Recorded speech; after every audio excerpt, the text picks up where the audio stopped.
9h39 e a gente tá de volta com o nosso TBC+, que agora traz mais informação para você.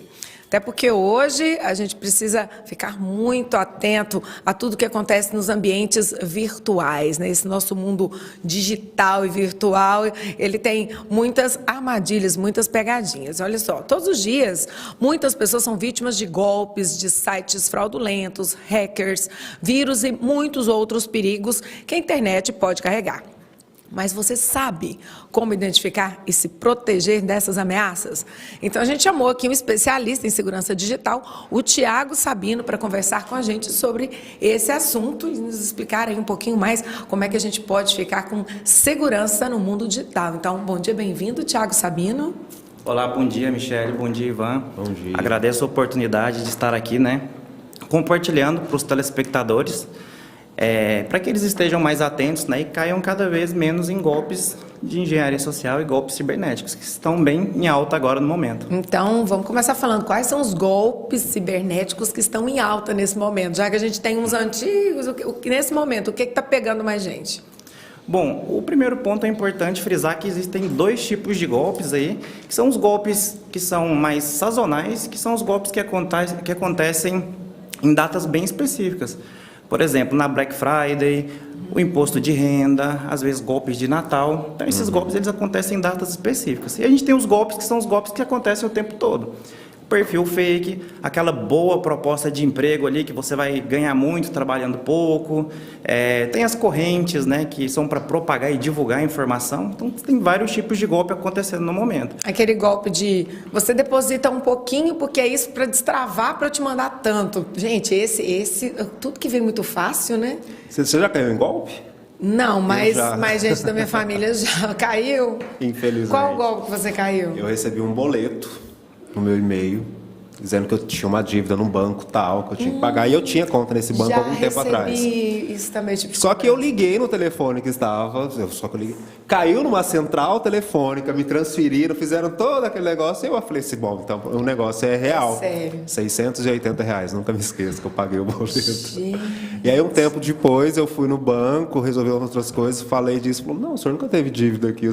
Eu falei, caí num golpe. Já recebi várias vezes boleto, mas como o meu modo de pagar não era, por exemplo, nunca coloquei débito em conta muito certinho, eu falei, não vou pagar, mas fiquei com medo de não pagar e ter problema, meu nome e aí, ser Thiago, sujo, por exemplo. Né, entrando nessa história, como é que a gente pode identificar quando for um golpe ou não for um golpe? A tecnologia ela traz muitos benefícios e muitas facilidades, mas isso também serve para os bandidos. Então, hoje eles têm várias facilidades aí da tecnologia para aplicar esse tipo de golpe.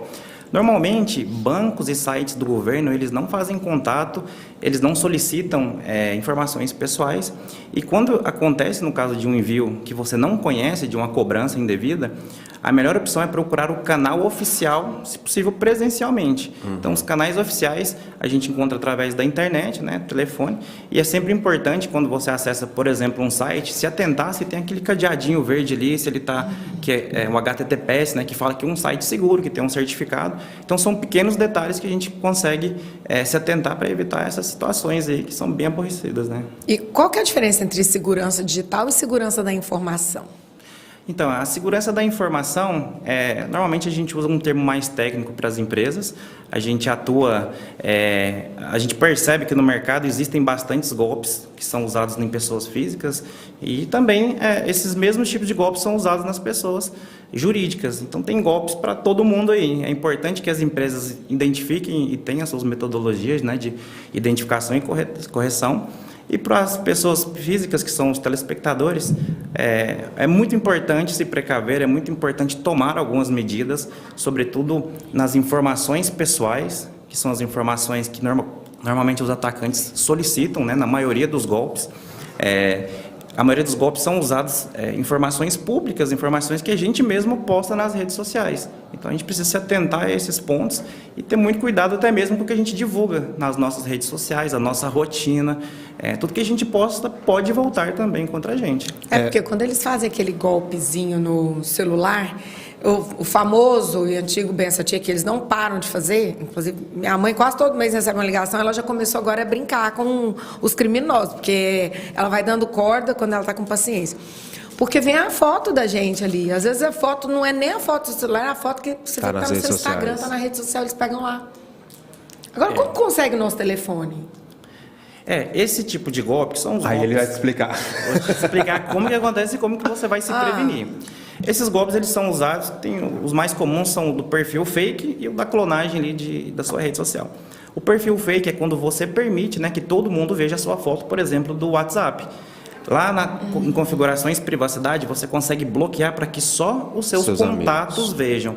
Como que eles conseguem esses telefones? Quase sempre é por grupos de corrente ou por grupos de WhatsApp. Então eu entro ali no grupo de de uma ação, de uma festa, eu entrei no grupo de uma festa, então eu consigo ver todo mundo que tem ali, que tem as fotos públicas, eu consigo clonar aquela foto, copio a foto, pego um chip novo e subo ali e já começo, sabendo que estão no mesmo grupo ali, muitos conhecidos, né, e começo ali a me passar por aquela pessoa e fazer solicitação de valores, de dinheiro, de vendas de produtos ali com baixo preço, né, uma TV de R$3.000 por R$500, porque eu vou me mudar, senso de urgência tem que ser bem rápido. Então, o pessoal sempre usa essas estratégias e a urgência quase sempre é o maior gatilho usado. Mas hoje em dia, assim, isso daqui tem se tornado o nosso computador praticamente, né? Qual que é a nossa segurança para o celular? É diferente para um notebook, para um laptop? Tem algumas coisas em comum. Hoje o dispositivo móvel, o smartphone, ele faz parte da gente, né? O Elon Musk até fala que já é uma extensão do corpo humano. Eu, por exemplo, me sinto pelado quando eu esqueço ele, eu vejo e falo, tá faltando alguma coisa no meu Hoje corpo. não Tô consegue. desprotegido, tô perdido, né? Uma coisa assim. Exatamente. Hoje a gente não consegue mais ficar sem o smartphone e tudo está nele. Então, as nossas fotos, as contas, os bancos, tudo passa por ele. O que a gente consegue fazer? Para os aplicativos, é muito importante ter ativado o duplo fator de autenticação. Ajuda bastante a evitar a maioria dos golpes. Para smartphone e computador, é muito importante ter um software de antivírus e manter o dispositivo sempre atualizado. Então, o software de antivírus, hoje, eles já estão preparados também para identificar essas anomalias de comportamento e também alguns ataques, por exemplo, o phishing, que é um ataque que acontece bastante, que o phishing é quando você recebe um e-mail falso, tentando se passar por uma outra instituição ou empresa. No caso da imposto de renda nas fraudes, era basicamente vinham por phishing. Nossa, recebi vários. Falando que você tinha ali uma restituição, mas você tinha tantas horas para sacar, senão ia perder ou travar. O meu eu já sabia que eu estava na base de dados, lembra que eu falei para receber? E de repente chegou um e-mail para mim falando que não, que tinha dado um problema, que eu tinha caído na malha fina. Falei, gente, mas o que é isso? Tá tudo certo. Aí até comentei aqui no dia, a gente estava falando sobre isso, eu mostrei meu e-mail. Mas, então é interessante, toda vez que o telefone manda pra gente aquela mensagem de que tem um software para atualizar ali, a gente já mandar ver, atualizar, porque nele já vem essa questão de antivírus e tudo? Já vem muitas correções de vulnerabilidades ali, o software, as atualizações quase sempre são mais focadas em correções. O software antivírus é importante que a gente instale já alguns sistemas Android, costuma vir alguma outra proteção, mas é ideal que a gente confira e atualize sempre essa proteção. Existem também técnicas para pessoas que têm informação muito valiosa, por exemplo, gestores de senha. Tem aplicativos que eles te ajudam a gerenciar as senhas. Não é muito bom você ter a mesma senha para todos os aplicativos, para todos os sites. E você deixar salvo as suas senhas? Não é indicado também. Existe uma técnica que chama dump, que assim que um hacker tem acesso ao seu dispositivo, ele consegue extrair de uma forma muito simples todas as senhas que você tem salvo nos seus navegadores. E isso é extremamente simples depois que ele já teve acesso. Então, esses softwares de senha te ajudam a criar senhas robustas, né? Senhas complexas que têm números, letras, caracteres especiais. Estão forçando a gente a fazer isso agora. Inclusive, eu detestei, porque a minha era tão facinho, simples. Aí agora você tenta lá... Não, fraca, não vale. Mas e usar, por exemplo, no celular, né? Alguns bancos pedem reconhecimento facial, você coloca a senha ou reconhecimento facial ou a polegar. O que você indica aí, a senha ou usar essas táticas de... Na verdade, para alguns bancos, a biometria ou reconhecimento facial é uma forma de validar que você é aquela pessoa antes de usar. Mas, de qualquer forma, a senha ainda é presente, né? A gente precisa ter a senha. E está sendo substituída cada vez mais por esse tipo de validação. Só que os bandidos também acompanham, né, a tecnologia tem muitas notícias onde explicam como que o pessoal está fazendo já para burlar isso com fotos, com manequins. Eu ia te perguntar a inteligência artificial. A gente viu aí um tempo atrás pessoas manipulando as vozes, né, de pessoas famosas, de cantores e tal. Você acredita que a inteligência artificial possa fazer um rostinho bonito desse, que igual o meu aqui, e colocar no celular para desbloquear alguma conta? Isso já está acontecendo. Já está acontecendo. Já tem golpes em Goiás, onde as pessoas pegam vídeos no seu Instagram, em mídias públicas, separam ali a sua voz, colocam na inteligência artificial e depois começam a mandar áudios para as pessoas usando o WhatsApp ou outras redes sociais, falando que você quebrou o carro, mãe, quebrei o carro, estou precisando de um dinheiro, meu celular está acabando a bateria. Eles só faziam por mensagem escrita. Aí a gente pelejava, ligava, não atende, você liga pro criminoso lá do golpe, eles não atendem, e você manda mensagem, eles só mandam, se for de texto, de áudio, nunca manda. Agora eles estão com o recurso do áudio. Exatamente. Imagina a sua mãe receber um áudio com a sua voz, falando que você está arrochado ali num apuro, precisando de um dinheiro, sem celular, por isso que você está usando outro número, né? E precisa muito, dificilmente ela te ajudaria. E aí é muito importante, a Delegacia de Crimes Cibernéticos, ela deu algumas orientações há pouco tempo. Para evitar esse tipo de golpe, que é muito convincente, é muito importante que você oriente, né, as pessoas da sua casa a depois retornar com a ligação de vídeo para realmente comprovar se é a pessoa, ou em alguns casos ter uma palavra-chave. Às vezes a família tem uma palavra-chave que num caso de incidente, numa ligação, ela cita essa palavra e é como se fosse uma senha. Aí, eu gostei dessa dica, eu vou instituir lá em casa essa palavra-chave. Essa palavra-chave eu já tinha ouvido falar. Né? Boa. Bom, um dos maiores ataques cibernéticos no Brasil, a gente viu recentemente, foi o que aconteceu com a TV Record, né? Isso. Aqui em Goiás tivemos também, né, Interativa, Anhanguera. TV Anhanguera foi na mesa, foram juntas, foram bem próximos os ataques. Um sequestro de dados no banco de arquivos, e eles não souberam como aconteceu, foram contratar especialista, foram até as autoridades. É bem difícil de chegar até, né? Assim, mudando um pouco para o âmbito empresarial, é muito importante que as pessoas que vão fazer essa segurança, elas estejam bem capacitadas. Por exemplo, na nossa equipe a gente tem alguns especialistas que têm uma certificação que é o SCP, que é uma das maiores, que é o mais alto nível de especialidade, né, em ethical hacker. Aí, ó, eu vou te interromper para falar disso. Quando a gente fala em hacker, normalmente a pessoa pensa que é só o criminoso.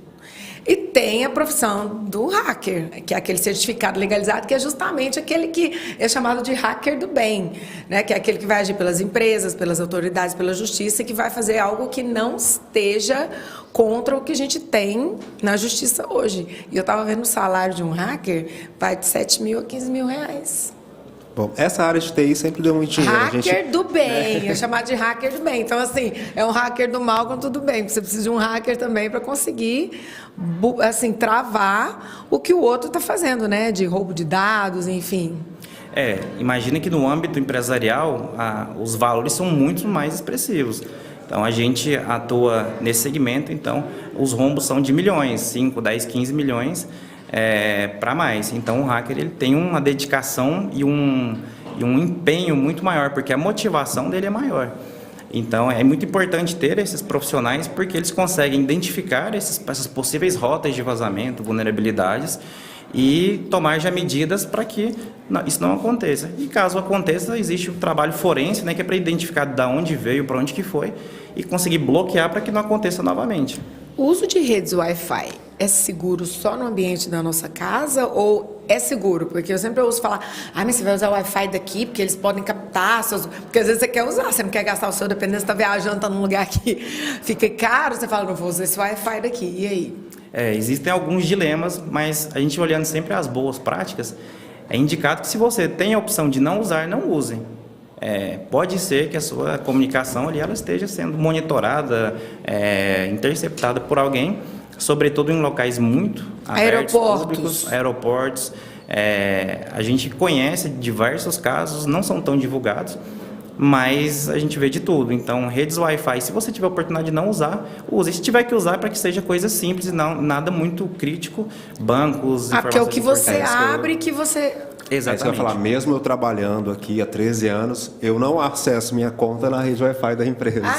Eu só acesso pelo meu sistema de dados, 4G. Essa dica também, tô eu não faço. aqui. Sempre que eu vou entrar, eu desligo o Wi-Fi. Desligo o Wi-Fi, vai só na sua rede.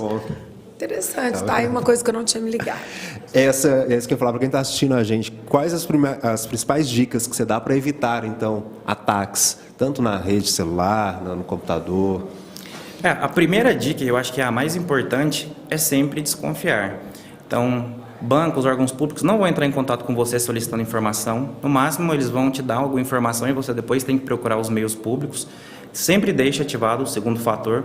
Hoje, praticamente todas as aplicações importantes têm essa possibilidade, que é você põe sua senha, depois chega um códigozinho e nunca compartilha esse código. A maioria dos ataques para pessoas físicas são as pessoas que compartilham esse código. Então, a pessoa liga, fala que vai chegar um código e ele precisa, então aí quando acontece a clonagem ali do dispositivo. A gente atua em alguns casos de pessoa física, a gente vê que sempre foi a pessoa que passou a senha e o código, porque ela foi induzida ali achando que era uma outra ação. Se você tem pessoas em casa que têm mais dificuldade com tecnologia ou são pessoas de idade, é muito importante orientar e ajudar essas pessoas no uso, na convivência, porque hoje é importante que elas estejam conectadas por vários motivos, né? E é importante ajudar essas pessoas.